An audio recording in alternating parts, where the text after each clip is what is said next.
नमस्कार, Haryana at 9 PM news channel में आप सभी का स्वागत है। आइए आपको कराते हैं खबरों से अपडेट। कवाली गांव में पेयजल सप्लाई के लिए पंचायत द्वारा लगाई गई ट्यूबवेल की मोटर चोरी हो गई। कीमैन जब गांव में पेयजल सप्लाई के लिए पहुंचे तो पाया कि मोटर गायब है। शिकायत पर पुलिस ने चोरी का मामला दर्ज कर लिया है। कवाली निवासी जयबीर का कहना है कि पंचायत की तरफ से गांव में ठाकुर द्वारे के पास एक पंचायती ट्यूबवेल लगाया हुआ है जिससे गांव में पेयजल की सप्लाई की जाती है। जयबीर का कहना है कि सुबह जब वह पेयजल सप्लाई करने के लिए ट्यूबवेल पर पहुंचे तो पाया कि ट्यूबवेल पर लगी मोटर गायब है। उसने आसपास तलाश की लेकिन मोटर के बारे में जानकारी नहीं मिली, जिसके बाद मामले की शिकायत झरोट चौकी पुलिस को दी गई। मोटर चोरी से पंचायत को करीब 15,000 रुपये का नुकसान हुआ है। शिकायत पर पुलिस ने चोरी का मामला दर्ज कर लिया। खरगोदा में 86 mm बारिश से खिले किसानों के चेहरे। मानसून की पहली बरसात ने खोली खरगोदा में प्रशासन की पोल। गाँव में भी पानी निकासी चौपट। खरगोदा में मानसून की पहली बरसात ही इतनी अच्छी हुई कि सुबह करीब 10:30 बजे बारिश बूंदाबांदी शुरू हो गई थी, जो देर शाम तक कभी तेज तो कभी फुहार के रूप में आती रही। शाम को बारिश मापी गई तो कुल 86% बारिश दर्ज की गई, जिससे अच्छी शुरुआत माना जा रहा है। बहुत से किसान अभी तक बाजरा की फसल नहीं बो पाए थे, अब वो उगा पाएंगे। इसके अलावा बारिश न होने के कारण बहुत से किसानों के खेत में फसल नहीं उगाई जा सकी थी। धान उत्पादक किसानों को भी परेशानी हो रही थी, लेकिन जैसे ही पहली बरसात हुई तो किसानों के चेहरे खिल उठे। गर्मी से भी काफी राहत मिली। बहुत से लोगों ने बारिश में नहाकर पहली बरसात का आनंद भी लिया। उधर दूसरी तरफ प्रशासन के पानी निकासी के दावे भी पहली ही बारिश ने फेल कर दिए। कई कॉलोनियों में पानी जमा हो गया। खरगोदा शहर के मुख्य मार्गों पर बाईपास तक पानी का जमावड़ा हो गया। नालों से पानी ड्रेन की तरफ आने की बजाय सड़कों पर ही बहने लगा। सड़कें पानी से लबालब हो गई। वाहन चालकों को काफ़ी परेशानी हुई। रोहना गांव में नेशनल हाईवे के कारण ग्रामीणों को काफ़ी परेशानी झेलनी पड़ी। निकासी के पुख्ता इंतजाम न होने के कारण ग्रामीणों को काफ़ी दिक्कतें हुई। इसके अतिरिक्त खरगोदा शहर की कई कॉलोनियों में भी पानी जमा हो गया। हर वर्ष की तरह एक बार फिर से प्रशासन की बरसात ने पहले की गई तैयारियों पर पानी फेर और सड़कें जलमग्न होकर रह गई।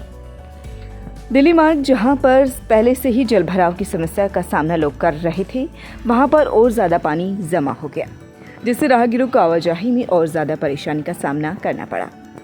रोहना वासियों ने जताया रोष। पहली बरसात ने शहर वासियों को ही नहीं बल्कि ग्रामीणों को भी आफत में डाल दिया है। गांव रोहना की मुख्य सड़क पर जल भराव हो गया, जिसके कारण वाहनों को रेंग कर निकलना पड़ा और जाम की स्थिति बन गई। ग्रामीणों का आरोप है कि मुख्य मार्ग पर बने सीमेंटेड नालों का लेवल ठीक नहीं है, जिसके कारण बरसाती पानी ही नहीं बल्कि आम दिनों में भी जल भराव की समस्या खड़ी हो जाती है। अब बरसात ने उनकी समस्या को और ज़्यादा बढ़ा दिया है। नालों व सीवरेज की विधिवत सफाई की जरूरत। खरगोदा में नालों व सीवरेज लाइन की विधिवत सफाई करवाने की जरूरत है, जो कि बरसाती मौसम से पहले ही हो जानी चाहिए थी, लेकिन खानापूर्ति कर सभी ने अपना पल्ला झाड़ लिया और अब लोगों को पहली बरसात में ही जल भराव का सामना करना पड़ा। सब्जी मंडी भी जलमग्न। शहर की सब्जी मंडी एक बार फिर से हर बार की तरह जलमग्न हो गई। हालांकि अभी सब्जी मंडी आमजन के लिए खोली नहीं गई है, लेकिन आढ़तियों से सब्जियां लेकर फूटकर विक्रेता यहीं से क्षेत्र में बेचने के लिए जाते थे। पानी निकासी की दिशा में बेहतर कार्य किए जाएंगे। पहले चरण में नालों की सफाई का काम चला हुआ है। अंतिम छोर को ड्रेन से जोड़ने की कार्यवाही की जा रही है। दिल्ली मार्ग के नालों को भी जोड़ा गया है। पानी निकासी के इंतजामों पर विधिवत कार्यवाही की जा रही है। पवित्र गुलिया, सचिव नगर पालिका खरगोदा। पानी मात पति यही सब मुंडे तो की हो रहे पानी में कला कड़ा हां जब और ना है ना थोड़ा के हां के और अर्थी भी पड़ गई थी इसमें के गति होना पा दे के अर्थी ले के अर्थी भी पड़ गई पानी का में ये पानी का राय को रोक में खेत मान जान में और खेत मान जान में दिक्कत हो रही है। जान में जी बहुत दिक्कत हो रही है जी। हां पानी पात ले जब पानी पात ले कूड़ा करकट तेरा जब तो फिर हां अरे बड़े का किंगा ना लाकड़ी डिंगरी बचे हमरा मारा क्या का काम है सारे काम हो रहा है। कदे के मले का पड़ जा कदे के मले का पड़ जा लेकिन दूर का पानी जी और मेरी दूर का पानी है पीने का। 35.5 साल वर्ष की सेवा में बनाए रखा उद्देश्य ड्यूटी पर 30 मिनट पहले आनी और 30 मिनट बाद जाना। जहां ड्यूटी की वहीं बनाई गोपालपुर के सत्यनारायण ने मिसाल। खरगोदा के गोपालपुर गांव के सत्यनारायण पुत्र श्री कृष्ण ने 35.5 वर्ष में अपनी सरकारी सेवाएं दी। अधिकतर सेवाएं सोनीपत डीसी कैंप ऑफिस में देने का मौका मिला। उन्होंने सज्जनता से अपनी सारी सेवाएं दी। 1 जनवरी 1987 को उन्होंने सेवादार के पद पर सोनीपत डीसी कैंप ऑफिस में ज्वाइन किया। वहीं पर वर्ष 2000 में क्लर्क के पद पर पदोन्नत हुए। इसके बाद वर्ष 2006 में AWBN के पद पर प्रमोट हुए और सेवाएं डीसी कैंप ऑफिस में ही दी। ड्यूटी के दौरान सत्यनारायण का व्यवहार इतना अधिक प्रभारी रहा कि सोनीपत डीसी कैंप ऑफिस में ही उनकी ड्यूटी करीब 25.5 वर्ष तक चली उनके व्यवहार से सोनीपत जिला उपायुक्त कार्यालय के सभी कर्मचारी प्रभावित हुए, क्योंकि वे सुबह ड्यूटी के टाइम से 30 मिनट पहले पहुंचते थे और ड्यूटी समाप्त होने के बाद 5:30 पर कार्यालय से निकलते थे।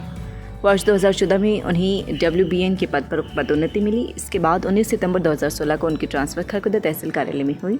यहाँ पर उन्होंने कई सीटों का काम खुद ही संभाला। गुरुवार को तहसील कार्यालय में तहसीलदार व नायब तहसीलदार की मौजूदगी में उन्हें सेवानिवृत्ति पर विदाई दी गई। सभी अधिकारियों व साथी कर्मचारियों ने उनके व्यवहार एवं ड्यूटी के एक उदाहरण के रूप में खूब सराहना की। सत्यनारायण के परिवार में पत्नी स्नेहलता हाउसवाइफ हैं। बड़ा लड़का अजय कुमार दिल्ली पुलिस में हेड कांस्टेबल है। बेटी दिल्ली में TGT अध्यापक के पद पर कार्यरत है। छोटा लड़का विनय कुमार सोनीपत में कॉन्ट्रैक्टर है। इसी तरह से पूरा परिवार संपन्न एवं खुशहाल है। हम कामना करते हैं कि भविष्य में सत्यनारायण का परिवार संपन्न एवं खुशहाल रहे। शाम को ढोल नगाड़ों के साथ खुशियां मनाई गई। ग्रामीणों एवं कर्मचारियों ने उपहार देकर एवं पगड़ी बांधकर सत्यनारायण का स्वागत किया। इस मौके पर तहसीलदार अशोक कुमार, गिरदावर नरेंद्र कुमार, कानून गो यशपाल, रजिस्ट्रेशन क्लर्क सुशील कुमार, पटवारी मंजित, दीपक, मनीष, रोहित सहित विभिन्न सदस्य उपस्थित रहे। सत्यनारायण जी जो आज हमारे बीच से सेवानिवृत्त हुए हैं, उनकी जो कार्यशैली थी वो बहुत ही बढ़िया थी, ईमानदार और पंचुअल। उनके जाने से उनकी जो सीट की कमी है वो कभी भी पूरी नहीं होगी और उनके जाने का हमारे महकमे को जो ब्रांच है TRA ब्रांच, उनको भारी नुकसान हुआ है, जिससे उसकी पूर्ति हम नहीं कर सकते। आज हमारे TRA ब्रांच के सत्यनारायण शर्मा जी रिटायरमेंट हुए हैं। उन्होंने अपने कार्यकाल में बहुत ही अच्छा काम किया, समय पर आते जाते थे और एक दूसरे का सहयोग करते थे। काम में कोई कोताही नहीं बरतते थे। बहुत बढ़िया व्यवहार था उनका, हमने सीखने को मिला उनसे। हम बढ़िया काम करा थे, निष्पक्ष काम करते थे, कोई लालच नहीं था उन्हें किसी किस्म का। हरियाणा राज्य स्तरीय वुशु प्रतियोगिता में प्रताप स्कूल खरखोदा के खिलाड़ियों ने 7 पदक जीते।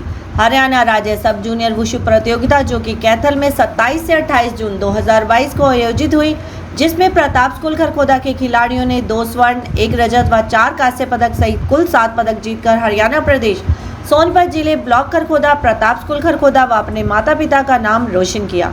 पदक विजेता खिलाड़ियों में ईशा 42 किलोग्राम व ध्रुव 52 ने स्वर्ण पदक, आशीष 45 ने रजत पदक, निधि 30, शुभम 42, वैभव 45 तथा हिमांशु 60 ने कांस्य पदक प्राप्त किया। पदक विजेता खिलाड़ियों का विद्यालय प्रांगण में पहुंचने पर द्रोणाचार्य अवार्डी ओम प्रकाश दहिया, खेल निर्देशक प्रताप स्कूल खरखोदा, विद्यालय संस्थापक सत्यप्रकाश नंबरदार, प्राचार्य धर्म प्रकाश आर्य, Prempal Singh, branch manager in shipping नई दिल्ली, सोनीपत जिला वुशु सचिव व वुशु कोच विनोद गुलिया ने फूल माला पहनाकर व मिठाई खिलाकर स्वागत किया। सभी ने पदक विजेता खिलाड़ियों को बधाई दी तथा भविष्य में भी अच्छा प्रदर्शन कर देश व प्रदेश का नाम रोशन करने का आशीर्वाद दिया। इस अवसर पर कोच विनोद गुलिया ने बताया कि इस प्रतियोगिता में स्वर्ण पदक विजेता खिलाड़ियों ईशा व ध्रुव का चयन राष्ट्रीय वुशु प्रतियोगिता जो कि 9 से 15 जुलाई 2022 को बिलासपुर हिमाचल प्रदेश में आयोजित होगी के लिए हुआ है। राष्ट्रीय प्रतियोगिता में भी इन खिलाड़ियों से पदक की पूरी उम्मीद है। ईशा व ध्रुव ने पिछले वर्ष भी राष्ट्रीय प्रतियोगिता में पदक प्राप्त कर प्रदेश का नाम रोशन किया था। खिलाड़ियों ने अपनी सफलता का श्रेय अपनी कड़ी मेहनत, कुशल परीक्षण, अपने परिवार व प्रताप विद्यालय प्रबंधन समिति को दिया, जिसके देखरेख में उस अंतर्राष्ट्रीय स्तर की खेल सुविधाएं प्राप्त हो रही हैं। जल निकासी की सभी व्यवस्थाएं चुस्त दुरुस्त। उपायुक्त कैप्टन मनोज कुमार कहा, तेज बरसात को लेकर भयग्रस्त होने की जरूरत नहीं, लगातार चल रहा है जल निकासी का कार्य, आवागमन में नहीं कोई बाधा। फील्ड में उतरे डीसी समेत तमाम अधिकारी अलग अलग क्षेत्रों का किया निरीक्षण। रोहतक उपायुक्त कैप्टन मनोज कुमार ने कहा है कि अचानक आई तेज बरसात को लेकर घबराने की जरूरत नहीं है। सभी डिस्पोजल, डेरन, नाले, पंपिंग सिस्टम समुचित तरीके से काम कर रहे हैं। तमाम प्रशासनिक अधिकारी फील्ड में उतरे हुए हैं। तेज बरसात के बीच उपायुक्त कैप्टन मनोज कुमार ने आज समूचे नगर का निरीक्षण किया। उन्होंने विभिन्न बाजारों तथा रिहायशी कॉलोनी में जाकर स्थिति का जायजा लिया, यातायात व्यवस्था को जांचा और मौके पर ही आवश्यक दिशा निर्देश भी जारी किए। नगर के विभिन्न स्थानों का निरीक्षण करने के उपरांत उपायुक्त कैप्टन मनोज कुमार ने बताया कि केवल 4-5 ही ऐसे नगर के निचले क्षेत्र हैं जहां पर आसपास का पानी इकट्ठा हो गया है, लेकिन पानी ठहरा नहीं हुआ, लगातार चल रहा है। निकासी का कार्य लगातार जारी है।